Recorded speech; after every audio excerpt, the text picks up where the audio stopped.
Yeah, John, this is certainly a significant turn, and the key trigger for calling off this meeting is that name we've come to know so well, Edward Snowden, and Russia's decision to grant him temporary political asylum in this country. But it is by no means the only issue at stake. This is really the culmination of a long, steady decline in relations between these two countries, partly because of some big disagreements and a lack of progress on big international issues like Syria, missile defence, nuclear disarmament, and also because of what's been taking place in this country, domestic Russian politics, where the United States has felt increasingly uncomfortable and has been very critical of what it sees as a rollback of democracy and human rights here, a crackdown on the political opposition. And indeed, it's been pretty unhappy too with what it sees as a lot of anti-US rhetoric in Russian political discourse. Russia, on the other hand, really doesn't like being spoken to in that way, doesn't like to be lectured, sees it as meddling and hypocrisy. And so that brings us to this pretty significant point where you've got the US administration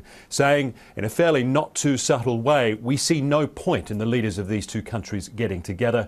There's no point in talking because we don't think anything of significance can be achieved from such a meeting, John. And you look ahead at the calendar, you have this summit in St. Petersburg coming up, but later in the winter, you also have the Winter Olympics happening in Russia. Any sense that this could affect the U.S. participation in these games? I don't think it's likely that you're going to see any sort of formal boycott. No, nothing at that sort of level.